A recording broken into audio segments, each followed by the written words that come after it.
Bonjour les amis, le feuilleton continue, je sors de la gendarmerie, ça a été un peu plus long que prévu, pas à cause des gendarmes, à cause d'un ensemble de complications de la matinée, et donc je ne peux vous faire cette vidéo que vers midi, donc c'est pas la meilleure heure, mais écoutez, je fais ce que je peux.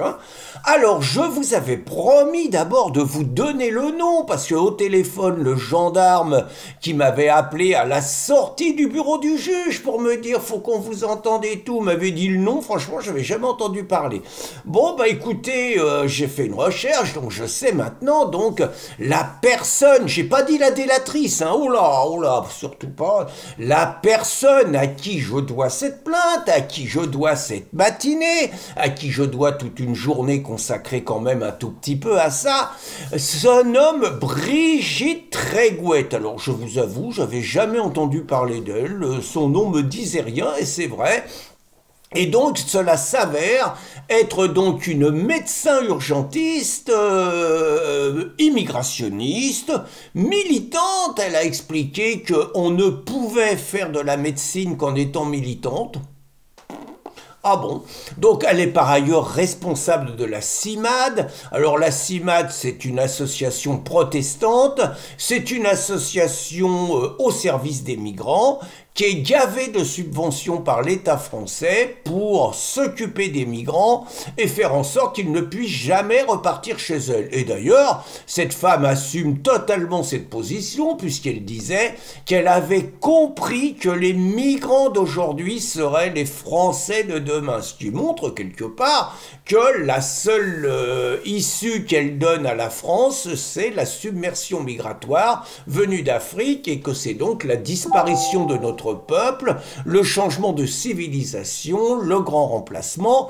On appelle ça comme on veut. Alors je veux surtout pas faire une vidéo polémique qui apparaisse revanchard, avoir la bave aux lèvres, vous inciter à vous déchaîner sur les commentaires. D'ailleurs, dans les commentaires, pensez à nous, parce que si on essaye de faire attention, mais enfin bon, quand vous faites des commentaires où c'est écrit qu'il faut la livrer à des dizaines de migrants, bon, c'est nous qui sommes un tout petit peu en danger, donc les copains, vous pouvez y aller, mais essayez de le faire un peu subtilement, de manière politique, et pas d'une manière trop bourrinos, quoi, voilà, donc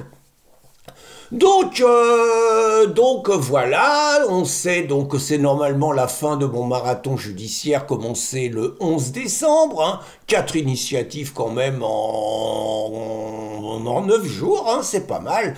Mais je voulais pousser la réflexion en me disant, mais pourquoi cette femme dépose-t-elle plainte contre nous ? C'est ça, c'est-à-dire, elle mène un combat politique, il n'y a pas de problème, elle veut que la France change, elle veut que la Vendée change, elle a fait parler d'elle dans le film de Éric Dick et les cloches se sont tues, où elle défend ouvertement une politique immigrationniste. J'ai envie de dire, ces gens-là se permettent de nous qualifier la plupart du temps de racistes, de fascistes, de nazis parfois, de xénophobes, de haineux, de vichistes, bon, et autres gentillesses. Et nous, le mot apparemment qu'elle n'a pas apprécié est d'être amalgamé à Collabo. Mais le débat politique est vif. C'est obligatoire. Nous sommes dans une situation où les enjeux de société sont tels que c'est la civilisation dans laquelle nous voulons que nous et nos enfants vivent qui est en jeu. Et moi, franchement, les insultes, je n'ai jamais déposé plainte contre personne. Je n'ai jamais menacé personne qui avait écrit des choses désagréables sur moi, de lui dire « tu retires ça ou je te fais un procès ». Le mec, il me combat politiquement. Bon, à partir du moment où il balance pas l'adresse de mes enfants, des trucs comme ça dégueulasses, sur la toile, je veux dire, le mec, il m'allume pour mes idées, il dit des choses pas forcément sympas sur moi. Pour moi, c'est le débat politique, vous voyez. Et elle, s'il y a des gens qui disent et qui amalgament les gens qui favorisent l'immigration en France Donc, quelque part, la venue d'envahisseurs, parce qu'ils ne sont pas de notre civilisation, ils ne sont pas chez eux en France, mais ce sont des envahisseurs dont on aide quelque part, qu'on aide à prendre pied en France. Bah, si on les qualifie de collabos comme ceux qui favorisaient la venue des Allemands en France et leur maintien en France et qui les aidaient, je veux dire, on peut avoir tous les débats. Est-ce que les nazis sont les mêmes que les migrants? Est-ce que collabo des nazis, c'est la même chose que collabo des migrants? Est-ce que c'est scandaleux de faire cet amalgame? Moi, je trouve tous les débats sont ouverts, tous les débats sont possibles. Mais la particularité avec la gauche, c'est que ces débats-là sont interdits. Vous voyez la dernière émission de Benjamin Duhamel sur BFM, vous voyez la stratégie de Manon Aubry et Sandrine Rousseau. Elles hurlent dès qu'on fait l'amalgame entre immigration et insécurité.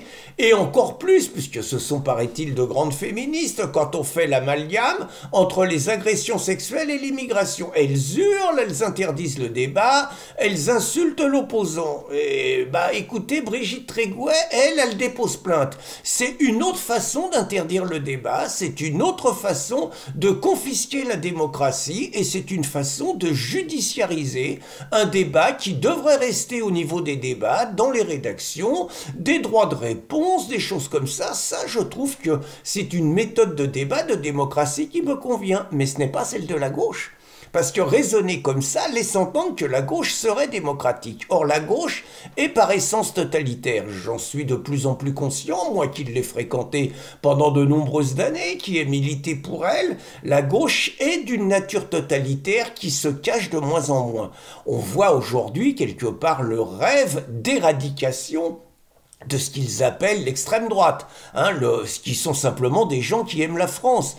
Donc la gauche ne supporte pas le débat parce qu'elle sait d'autre part qu'elle a 70 à 80% de l'opinion contre elle. Si nous étions dans un vrai débat démocratique, eh bien il y aurait des confrontations d'idées possibles, et puis en dernière analyse, c'est le peuple qui tranche. Mais la gauche ne veut pas que le peuple tranche, parce que la gauche rêve de changer le peuple justement parce que le peuple ne la suit pas, et c'est pour ça, parce que le peuple ne la suit pas, que la gauche favorise une submersion migratoire qui signifie clairement un changement de peuple et d'identité du pays, et pour eux, quelque part, un prolétariat en admettant que les mecs bossent, ce qui n'est pas sûr du tout, mais surtout un électorat de substitution, puisque naturellement, comme le dit si bien Brigitte Trégouet, les migrants d'aujourd'hui sont les Français de demain, donc les électeurs de demain.